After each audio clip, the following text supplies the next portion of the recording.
Sweet. So we're so glad that you're here, building pathways to AB 540, the Promising Practices Roundtable.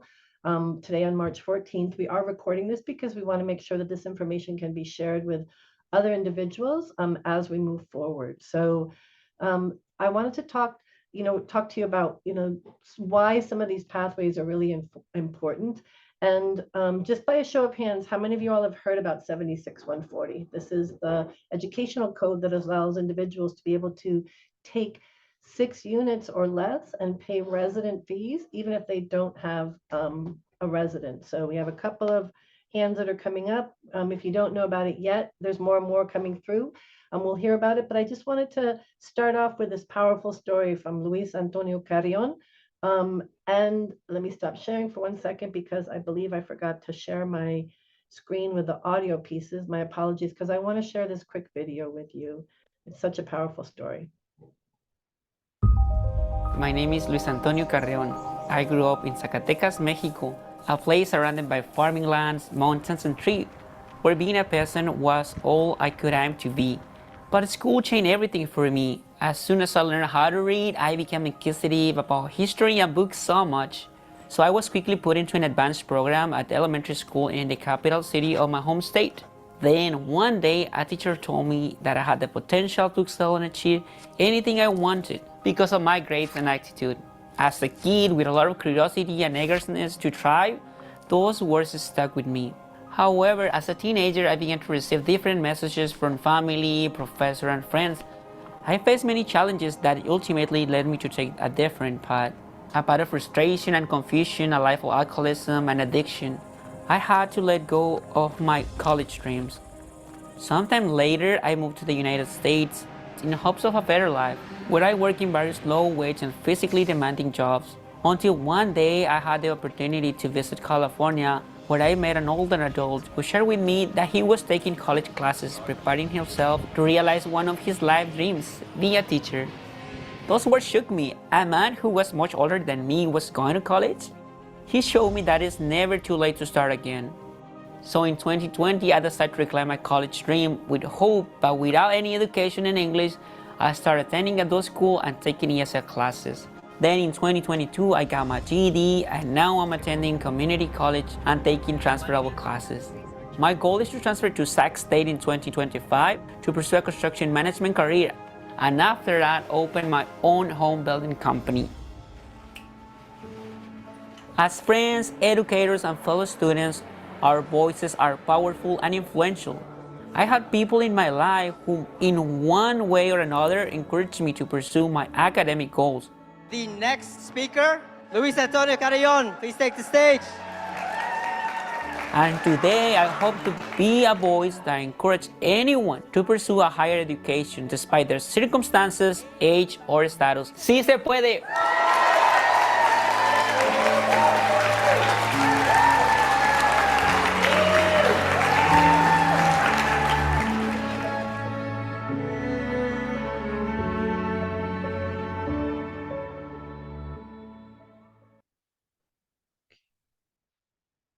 So while we know that not all students who are looking for pathways to AB 540 are adult students, I think it's really important for us to be considering that not all students who are going for AB 540 are coming directly from that K through 12 pipeline, and that it's important that we think about pathways that can help students. Luis was actually, and you'll hear more from him from Gladys, a student at Sierra College who found out that Hartnell College was offering classes that already had the 76140 program, and he was able to enroll virtually through some of those classes and work towards getting AB 540 eligibility.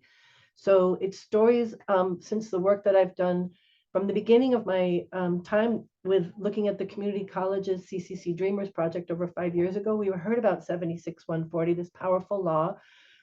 There's another law that's passed, SB 554, which is allowing students who are in adult school to actually be able to take college classes for free up to 11 units. And so it's been my goal to really try to highlight some of these powerful practices, also non-credit programs to credit programs. And so I'm really excited to see that today we have launched the Building Pathways to AB 540 pipeline.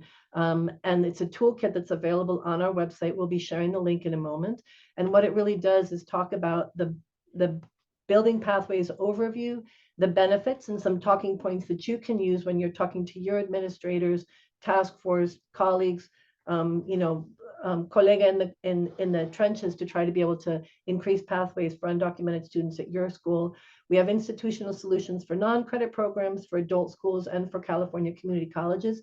Today, we're going to be giving you an overview of the whole toolkit, but drilling down a little bit more deeply on 76140. And we wanted to start by, before we actually get into the details of the different specifics of each solution, we want to talk about what are some of these benefits to building pathways, because I think it's important to have these on the tips of your tongue. There's definitely benefits to students. There's lower costs for non-resident students who can't afford those crazy expensive non-resident fees. It's so much more expensive. Credit courses are actually a faster track to completing AB 540 requirements than amassing the hours through adult school and non-credit programs, and it's easier for students to complete their education plan. But the benefits are not just to the student, the benefits are also to the institution. There's increased enrollment, and that's supposed to say retention, but also attention to students, right? Increased enrollment and retention.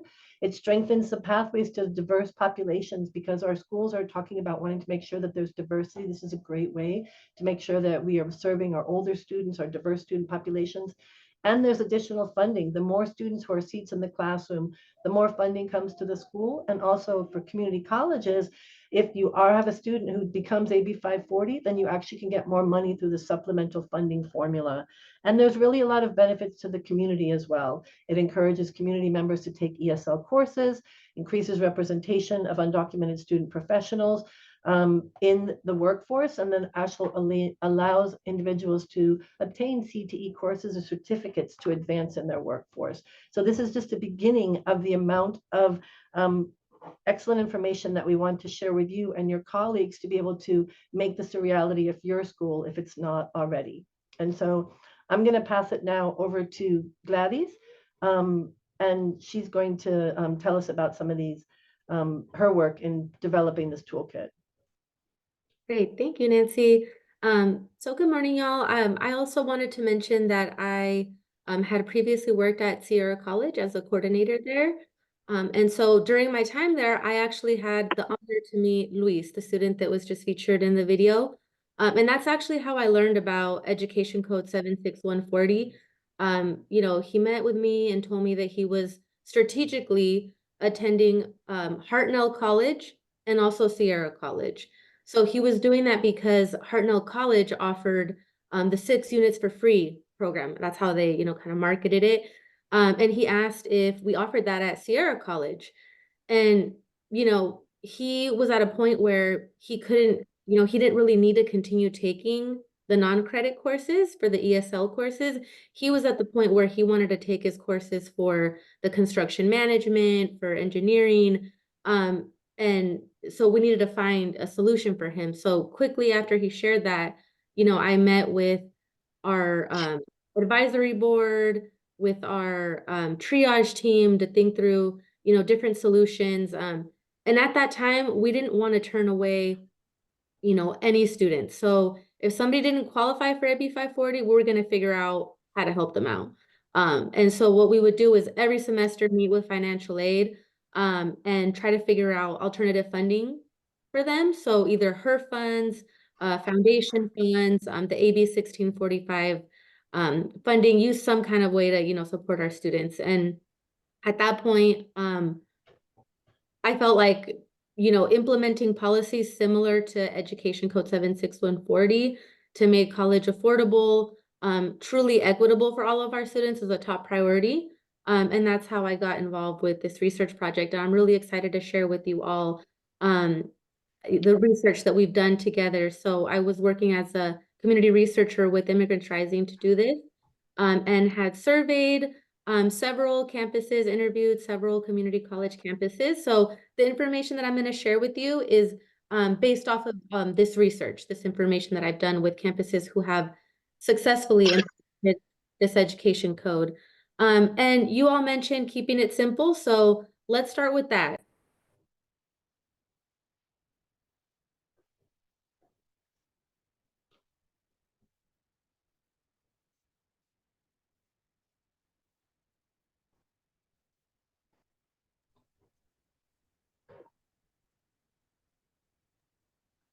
Oh, sorry, was I muted? Sorry.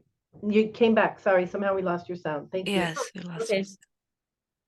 Yeah, so you all mentioned wanting to keep it simple, so let's go ahead and do that. There's two main processes to keep in mind. So one is preparing for the passage of this education code, and that would include building an implementation team, gathering your data, developing a rationale, and then a proposal. The end goal is to take this to the Board of Trustees.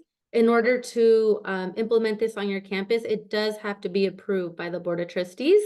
So those are the 5 main steps that you'll want to take to get this implemented on your campus. And then after it's been approved by the Board of Trustees, then there's other additional steps that you'll want to take. And that will include updating your board policies, developing a process for coding these fees so that when students, register for their classes, they aren't charged the non-resident, or sorry, they're not charged the non-resident fees. Trainings, for campus allies and educators, marketing tools to inform the community and do outreach, developing financial assistance resources for students that can't even afford maybe those non-resident fees, and having an evaluation process. And I'm going to talk in more depth about each, but just wanted to keep it simple. This is a big picture, and I'm going to walk you through the toolkit as I kind of talk through each one. Okay, so this is our landing page. Oh, trying to scroll down. Trying to give you remote. Okay.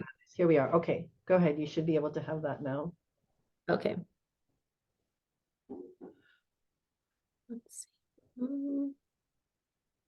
There we go. Okay. So this is our landing page.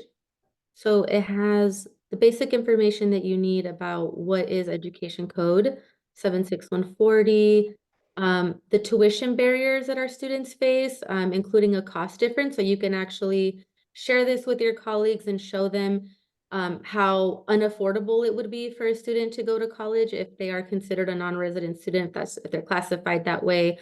So just one example is if a student is doing the 6 units, if they are, considered a non-resident, they would have to pay $2,326 per semester, which is super expensive for our students, considering that many of them are working students. They have to pay for rent, food, so many additional other costs of living that need to be taken into consideration.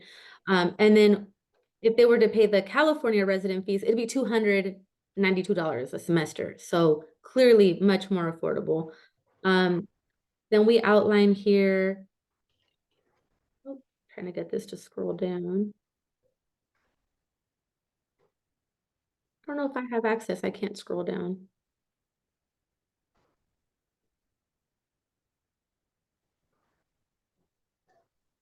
Okay, there we go. Yeah, so then we outline the benefits to the students, to the institution, our community.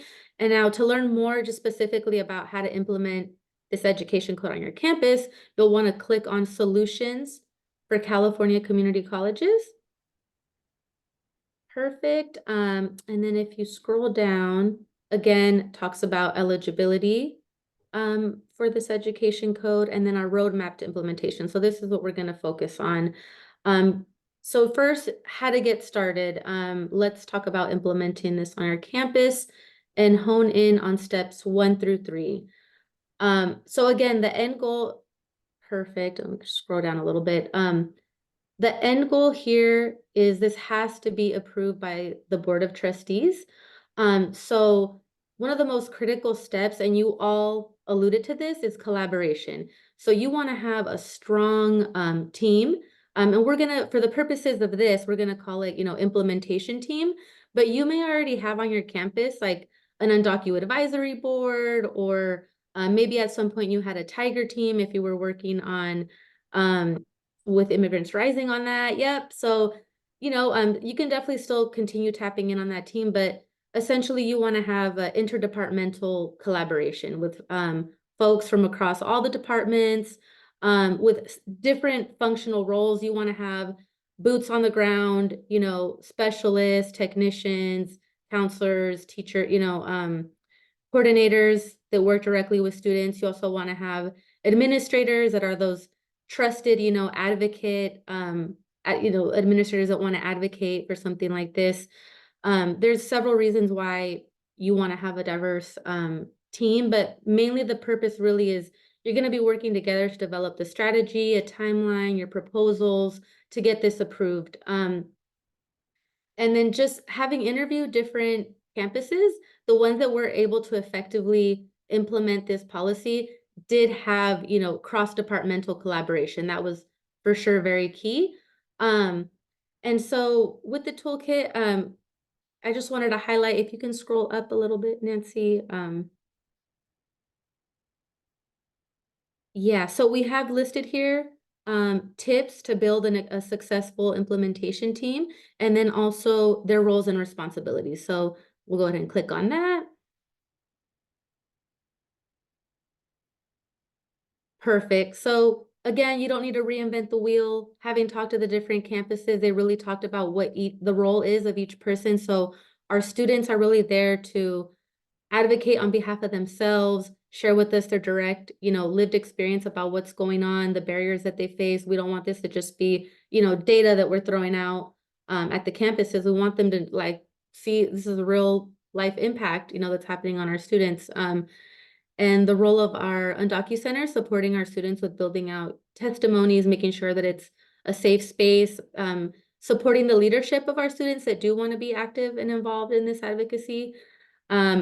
The role of high-level administrators, so how to work with the deans of financial aid or the deans of enrollment services, and specifically what they're going to be helping you with, which is definitely, collecting the data. They'll probably also be working with the institutional research department to get that data for you. So we have that all, outlined here in this document. Okay, so yeah, you definitely want to then next gather your data. So you're going to get a query. You want to capture for everybody. This is really, really important. How many students currently at your campus would be eligible for this education code? So how many are considered non-residents that are enrolled in courses? How many applied and enrolled? And then how many enrolled but did not apply because they obviously, decided they couldn't afford it? And how many are enrolled in non-credit courses? If possible, you also want to get data on how many students in your community. So working with the community colleges, the different programs and the community partners to find out how many potential incoming students could benefit from this and sharing that with administrators. So out of the research, what we found was that the campuses that were met with a resistance with, implementing this is because there was a concern that these campuses were going to lose fees. So it's really important that they understand that with this data set that you're going to share them, that by implementing this policy, you're actually attracting new students who would have never been able to afford paying those exorbitant non-resident fees.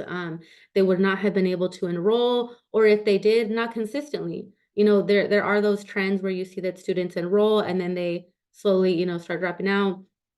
And so this is actually gonna be generating fees.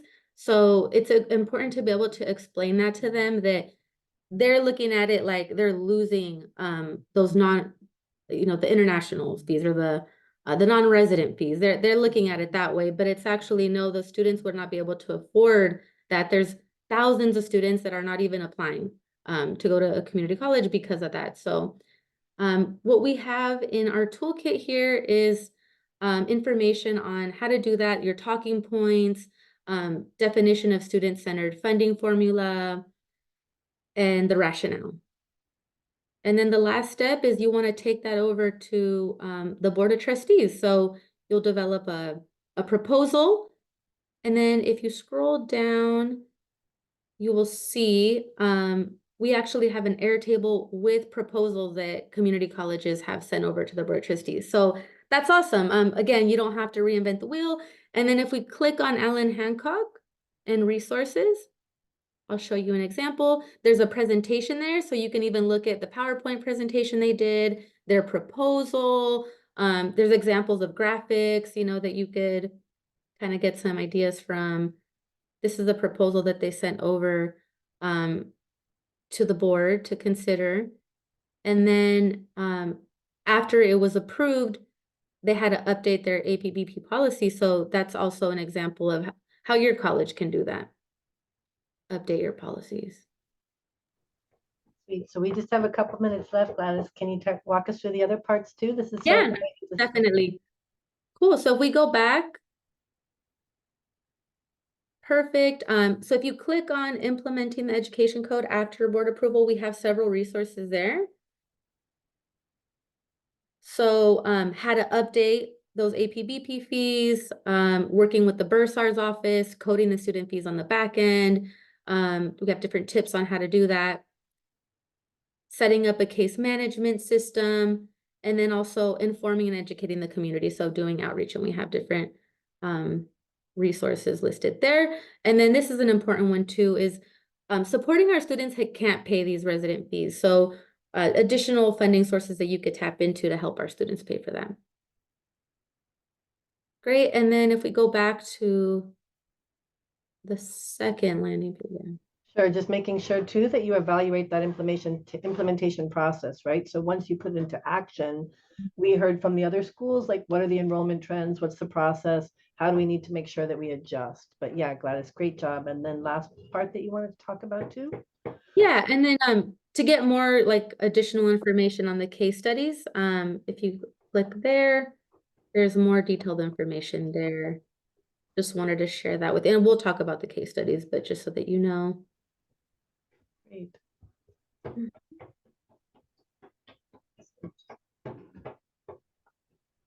Okay, and then out of the surveys that we did, there was a lot of information that we gathered, and we learned a lot about how campuses successfully implemented their promising practices. I think the big picture, the campuses that were successful did have district-wide support. So it wasn't just one campus working alone, but they were working with all their campuses within the district. They were able to engage their key allies at the multiple levels, including higher level executives, and they prioritized student-centered, data-driven advocacy. And also develop strong connections with the prospective students coming in, and had a very thoughtful, strategic implementation plan. But to hone in on and just highlight some noteworthy strategies from our two campuses, I'll start with San Mateo Community College District. So they had a very strong partnership. They definitely gave credit to their coalition, which was the Undocumented Student Support Coalition, as being the driving force for their successful passage. So that included Vice President of Enrollment Services that assisted with gathering the data, the Vice President of Student Services who took the lead in interpreting the education code and really advocating at the board, and also finding an ally within the Board of Trustees. That was also really key. And also helped to present the proposal.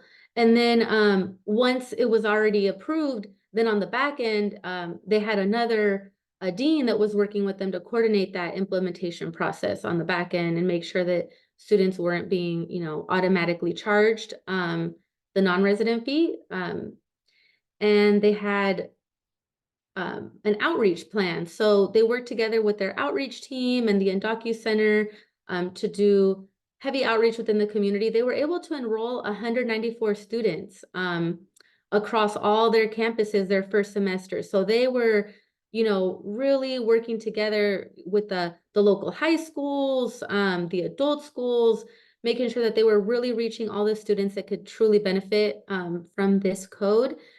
And then also, this is a really amazing collaboration. Well, what they did was they strategically braided programs to increase access to funding. So they have a fee waiver that they advocated for on the state level. So it's a free college waiver, Senate Bill 893, so that students who live in the local community are eligible to take classes for free. So our low-income students that, qualify for that would be able to do that. So in conjunction with Education Code 76140, students were able to take actually up to 19 units for free. So this is really an awesome example of how progressive these policies can really be and support our students throughout the community. And then Hartnell College, something that was really great on their end, they automated the in-state tuition fees. So when students would go in and apply for this education code, what would happen is in the system, they would automatically not be charged the non-resident fees. And so that's really helpful because they didn't have to like manually, help each student with that. And then every semester going forward, as long as they registered for 6 units or less, they were able to just automatically not be charged the non-resident fees. And then additional to that, they made sure that every single student who couldn't pay the California state resident fees had some kind of financial support. So they had campaigns with their like fundraising campaigns with their foundation to cover those tuition fees.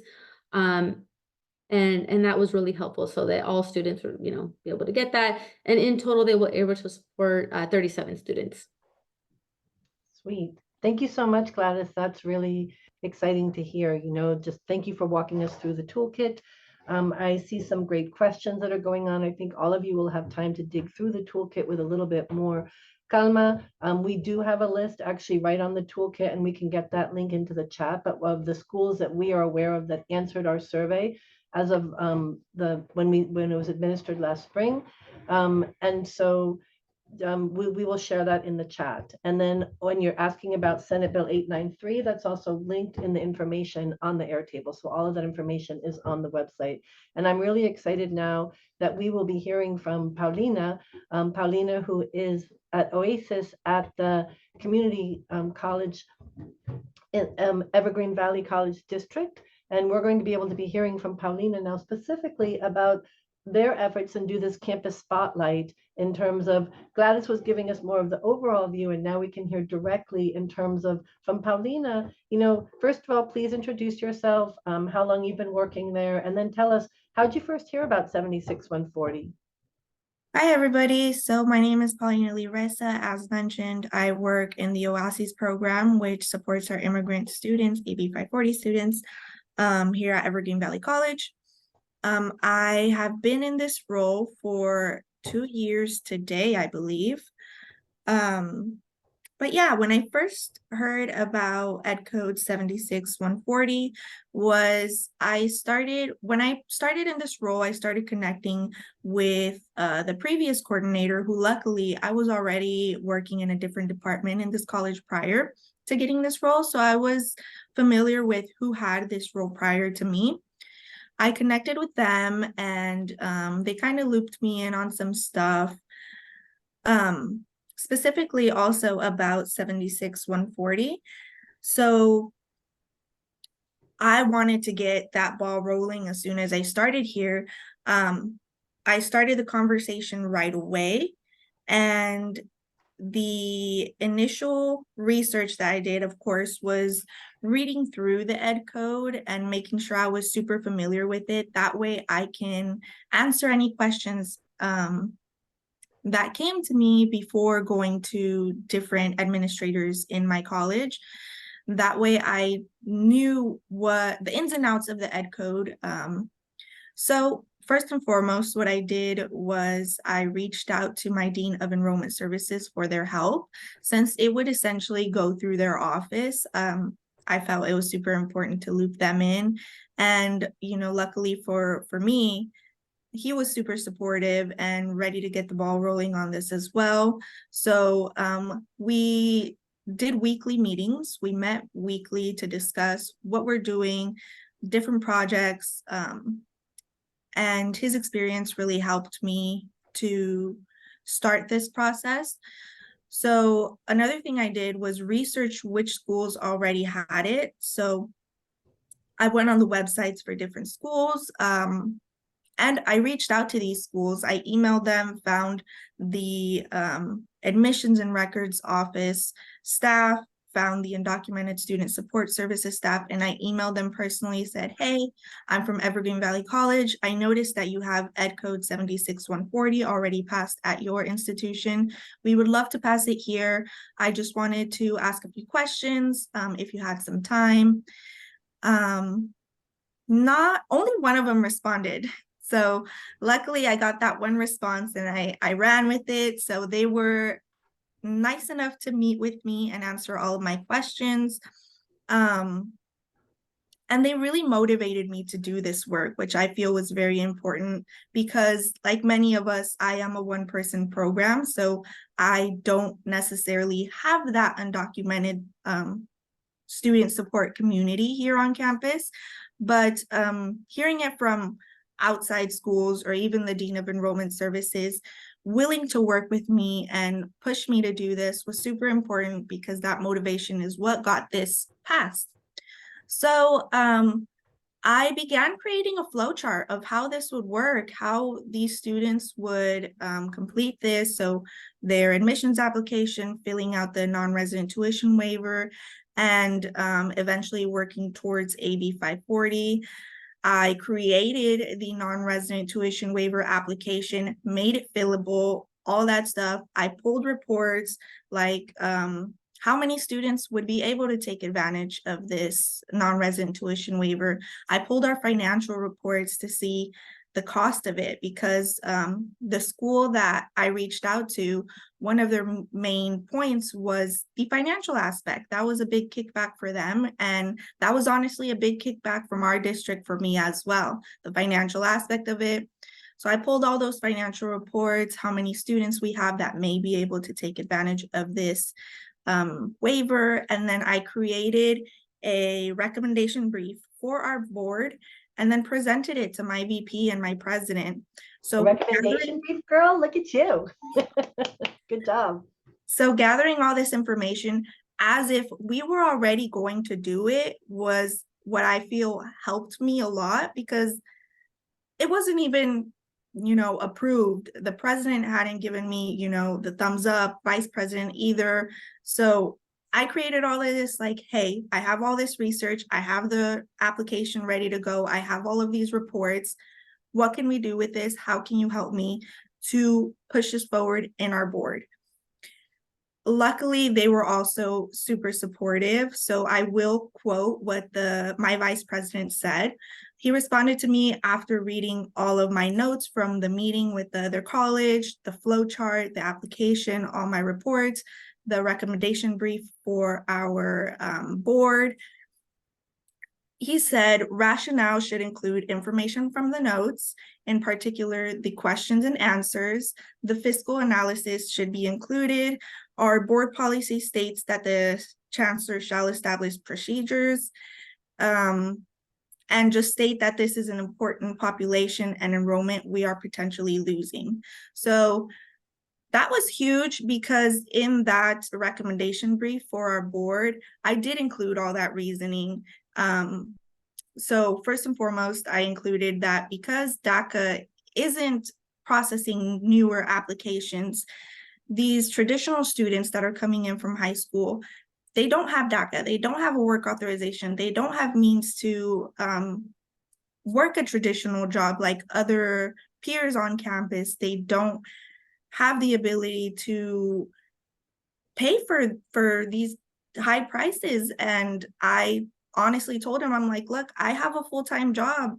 I can't pay these prices myself either.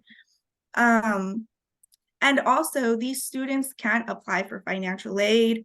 And because they can't apply for financial aid, they were not considered for our free tuition that our district has been offering for the last couple of years. So they were arguably the most impacted population of students. So I told them these inequities leave this population of students out of this conversation for free tuition or any financial support. And again, they are arguably the most vulnerable population with the highest need for our support. I also told them that the adoption of the Ed Code aligned with our educational master plan at EVC and our sister college, San Jose City College, and that their commitment to eliminating equity gaps in student achievement was something that we stood for. So I looked up our mission statement, our vision statement, and I put that all in there. I'm like, you guys are saying this is what we stand for. Let's put our actions out there. Let's put our words in action. Yeah, so it sounds like not only did you do some of the research on your own and you had access to some of the administrators, but it sounds like you really pulled the information that the school already said that they were using, to be able to do this. And you did all of this prior to us developing the toolkit. So it feels like, you have did a lot of that work on your own. We've added some of that information here, but what advice would you have? We just have a couple of minutes, but what advice would you have for other schools to continue? I mean, it sounds like you're giving some great advice. What if people didn't really have that sort of access to administrators or such, or they're just getting started and they're like, we can't go that big, right? Like, it does sound like you started this, doing a lot of this work on your own. Right. Some advice that I have is to start the research, create those flow charts, create the applications and briefs as if it's already going to pass, and then bring it up. Be prepared to fight any arguments, because there was a lot of pushback on our end as well, mainly on the financial aspect. But just be prepared for that. It was not an easy or quick process. It did take about 1.5 years for this to pass, and this is our first semester. Let them know that this will increase access, increase enrollment. Across the board, we've lost enrollment. And it would increase our retention as well, because these students are working towards AB 540. It would increase our graduation rates district-wide. And let them know that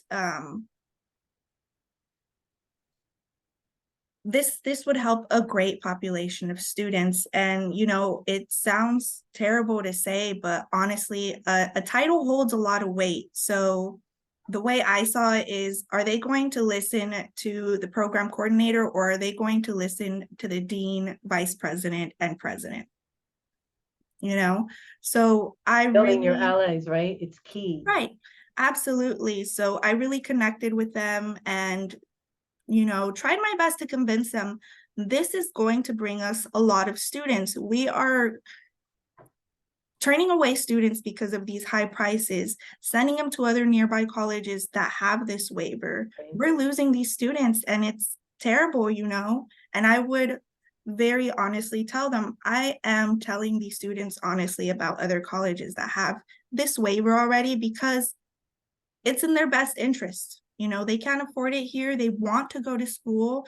And now that we have the waiver, like I mentioned, this is our first semester having the waiver. You could just see the students' faces when I tell them that they have this option to not pay out-of-state fees, to pay in-state fees. I've had so many students thank me and just be so happy that they have a possibility of attending college without these excessive fees. Yeah, so important. And I think also just seeing the comment that Gerson put in, how can we also collect information from high school counselors, from adult school counselors, from individuals from our non-credit programs to give testimony, so that they don't hear just from one person and they're not hearing just from the undocumented student coordinator, but like outreach people are connecting, others are there. So we only have a couple minutes for questions, but I just wanted to open it up to the general, to everyone, to just sort of see what questions might you have, either for Gladys or for Paulina, just in terms of suggestions you might have. And we're going to do that for just maybe like 3 or 4 minutes if people have a couple of quick questions that they'd like.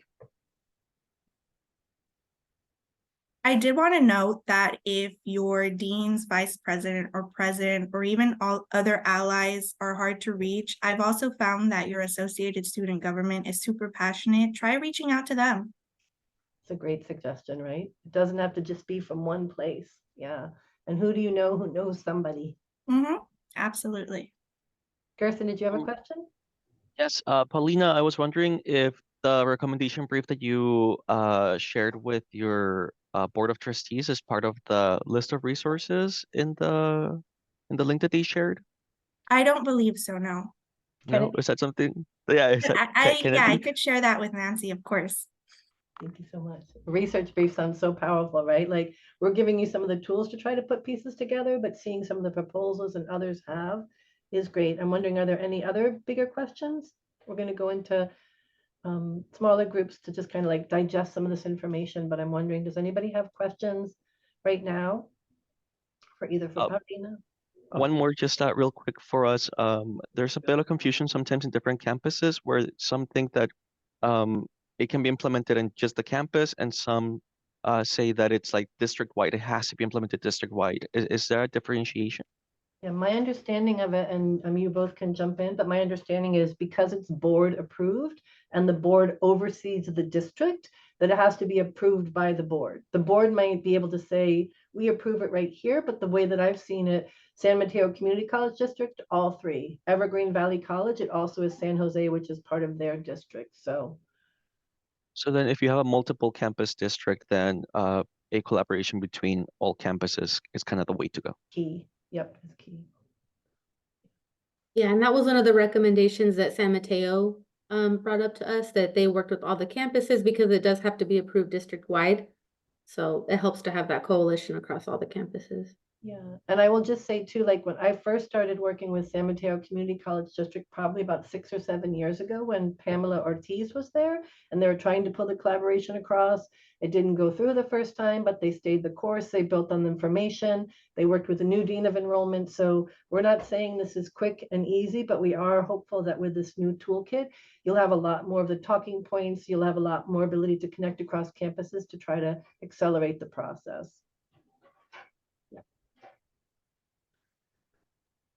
Aldo? We know that there's a lot of misinformation in some of our immigrant communities. I know that in some of our undocumented populations, a big issue is they're told by some members to, oh, just fall out of status and you can continue going to college. And this is a great way to kind of like also help students who do that, who don't meet 8540, to kind of continue their education pathways, right? If they do the ed code. So I'm following I heard you talk about people dropping out of status. Mhm. This is for Yeah, individuals so who are- first, so I want to first, kind of separate that and not yeah. kind of put that in. This is not part of the toolkit. The toolkit is really around individuals who are non-residents to be considered residents or to be able to pay resident fees. International students are actually excluded from 76-140. Yeah. So if they were international, they'd not be able to move forward with that. Julissa, and then we're going to go into breakout groups. Yes, throughout this conversation, I've been hearing the word the board of trustees. And just for clarification, who is exactly the board? So the board of trustees is elected within each area of their community college district. So people run to be on the board, and then the board is the board of trustees that is for the Evergreen Valley College District, the San Mateo Community College District, City College, which is a one college district, has their own board, which is elected. So if we don't know who our board members are, I think the way I always talk about making a friend in financial aid, make a friend in the board, right? Figure out who's somebody that you can start chatting up or somebody you know that can start chatting up somebody in the board, because we might not all have access. Absolutely. And it's Thank interesting you. that you mentioned that, because last semester during Undocumented Student Action Week, some of our board members attended our events, and I took advantage and chatted them up right then and there. I'm like, hey, have you had the chance to look at this proposal? And luckily, you know, most of them were super supportive. But yeah, definitely make some allies right there. Good job. Just big jump into action, right? Mhm. Sweet. So Monsieur, are we ready? We'd like for you guys to just be thinking about, just have a little bit of time to kind of integrate some of this information. We're going to put you into breakout groups, and we'd like you to know just sort of like something, how is this landing? Maybe to be thinking about also who could be on your implementation team. What part of the toolkit do you think would be most helpful? We have some guiding questions, but really we want to know what's going to be really helpful for you to take this to the next level. Also, if you want to come back and be like, we love, we have information that we think is also helpful to be added. We're glad to listen, but we're going to go into the toolkit for about, we're going to go into breakout groups for about 8 to 10 minutes. And Masih, are we ready to go? Yes, just to be clear, there should be 9 groups with 4, and only a few should have 3 people in their groups. So just making sure, I'm going to open them right now.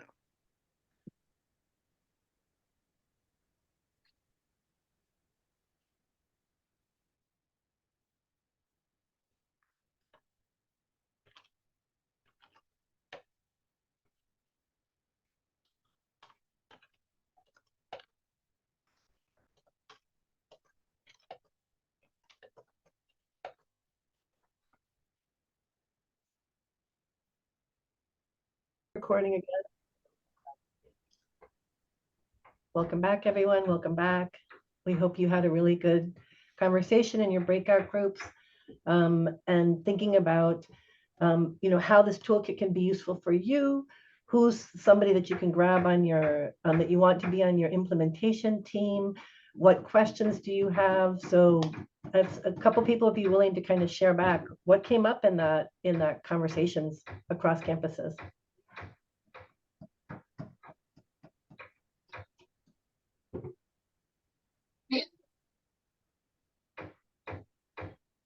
Well, for our team, we kind of discovered this new resource that we have. So we're all excited to take it back to our colleges and really start the conversation, especially in my area with our admissions and records director and our dean. I was telling them our dean, Amanda Phillips, that lady just thinks ahead. She does. Right, right. I mean, I'm the new AB and ESL counselor, and Nancy, I have worked with undocumented folks before, so it seems like everything is falling into place, right? So Right. I'm excited to get this rolling, especially with the admissions and records, and that's what we talked about in record. Excellent. Yeah, we need those admissions and records peoples on board. We need the bursar or the cashier on board, right? Because they're going to be doing the coding behind the scenes. We need the outreach team to kind of be with our peeps because they're going to be spreading the word out in the community. So I'm so excited to see some of our admissions personnel here. Much love to admissions. We know you guys are doing so much work all the time, just trying to be able to support students on their way in. I'm wondering, somebody else have some ideas about like what stuck out to you? What you're most excited about? Amirani? Yes, Gerson encouraged me to share, so I will share.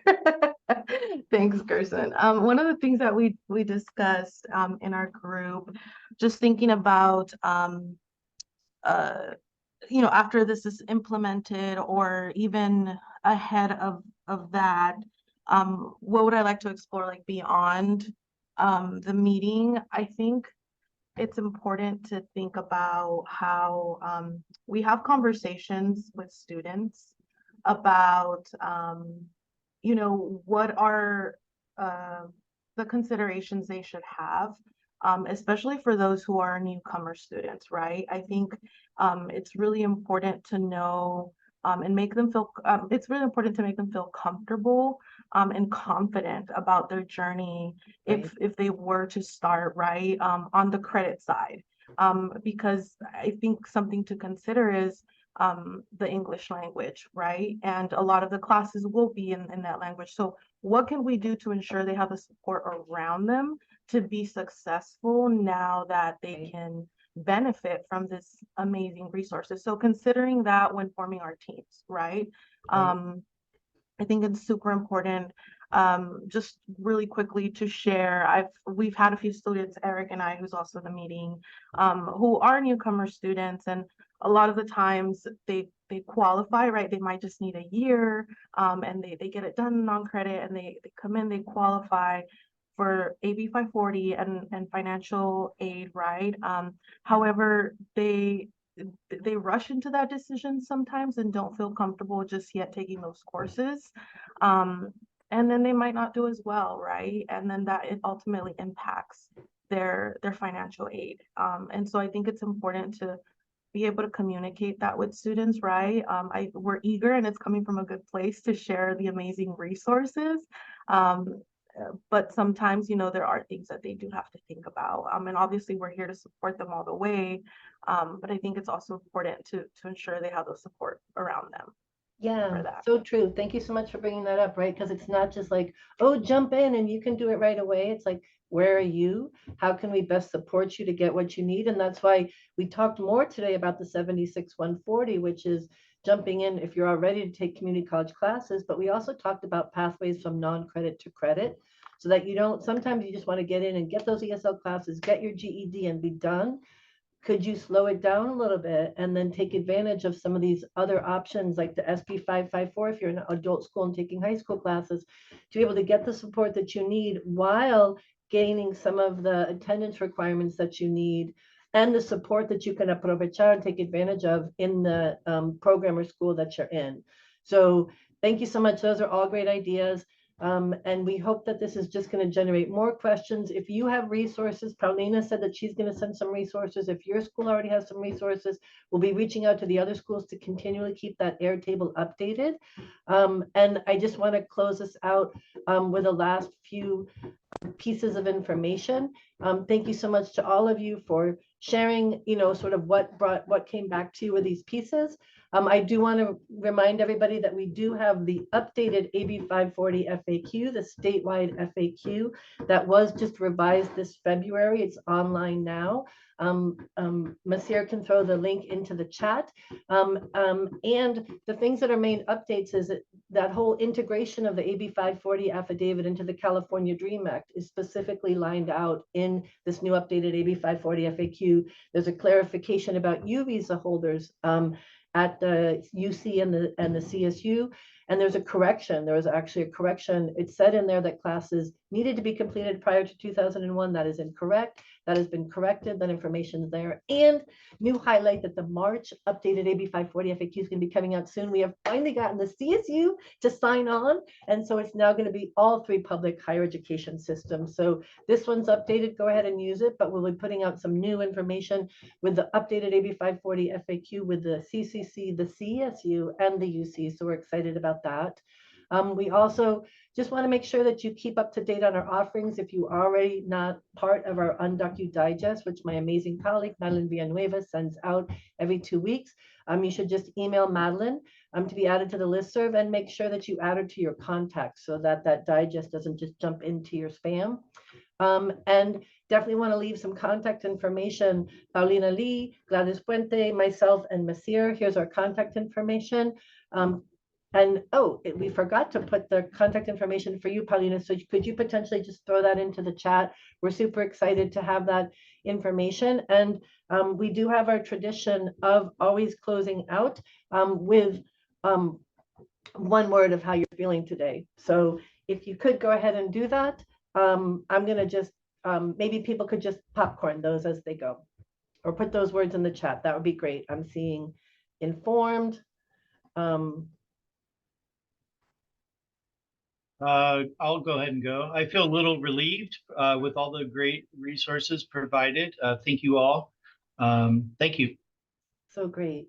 I feel more knowledgeable, Nancy. Okay, bien. That's what we're hoping for, right? People educated, exhilarated, connected, informed. Anybody else want to jump in? Energized, yay, connected, pumped. Okay, Gerson, we're glad you're connected, right? Equipped. We hope that when you're going into these breakout groups, that you're not just getting the contact information from individuals who are presenting, but that you're also maintaining contacts across each other, right? Because that's how we can build more institutional practices that are going to support not just our students, but students statewide. And I'm so glad to see, Juan Jose, that you're happy. People are excited. Thank you so much to all of you for all the work that you do. Thank you, Paulina, for that research brief. We cannot wait to get our little hands on that. That was so exciting. Thank you to Gladys, who had to jump off a little bit early. Our efforts together to build this toolkit has been a long time coming. So excited to see that. We hope that it's useful for you. Please reach out to us if you have any questions. And pues muchas gracias. I hope you have an excellent day. Much love to all of you in building pathways for students who do not have AB 540 yet. Thanks so much. Talk to you later. Take care, everyone.